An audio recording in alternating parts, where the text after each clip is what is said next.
To what extent have American universities poisoned our children? The shocking impact of Marxist-Leninist education? Recently, Charlie Kirk, the founder of Turning Point USA, has resumed his university debate tour across the United States. His approach is simple. He sets up a table in a campus square and invites leftist, far-left, and even Marxist and communist students who openly oppose American Christian values to debate with him. One might think such debates would attract little attention, but the reality is shocking. At American universities, nearly all students are Democrats and around half are extreme leftists. A significant portion are devoted Marxists.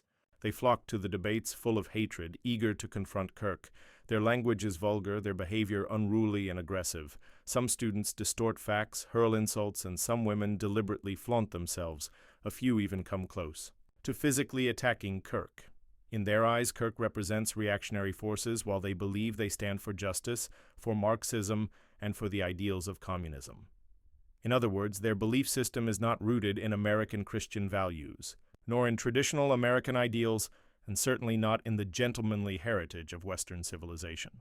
What they now revere are extreme ideologies like wealth redistribution through violence, Marxist revolution, class struggle, and the dictatorship of the proletariat. Watching these students debate Kirk, it's clear their arguments are drawn straight from Marxist-Leninist texts, especially the Communist Manifesto. This shows that these students are not ignorant or apolitical. Rather, they have spent tremendous time studying the works of Che Guevara, Castro, Stalin, Lenin, Marx, and Mao Zedong.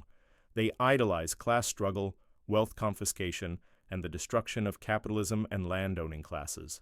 Their goal is to seize the wealth of the rich and establish a socialist utopia. As such, they despise American values, hate the Republican Party, and even detest the traditional working-class Americans. They have completely severed ties with American ideals. What we see is terrifying.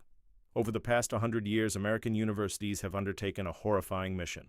The truth is shocking. They have used American taxpayers' money and the nation's most advanced educational and scientific resources to cultivate countless devils, devotees of Marxism-Leninism. These brainwashed so-called revolutionaries harbor the insurrectionist mindset of Lenin and Stalin's venomous plans to eradicate capitalism. They advocate dictatorship under communism, promote class struggle, and use it as a means to seize power, destroy the rich, and realize their so-called utopia. These students don't just hate traditional American values or the Republican Party, they now hate all facets of American culture grounded in common sense, basic morality, and Christian humanism. They have become enemies of America. This helps explain why, on college campuses, it's not just Arab students protesting against Israel. Many native-born American students are also involved, some even taking the lead. That's because they are driven by class struggle ideology. Anything that appears oppressed becomes a tool they can exploit. Palestinians, illegal immigrants from Africa, Asia, or Arab nations, all are seen as comrades in the struggle, to be used as fellow travelers. To carry out class struggle, they must divide society into factions.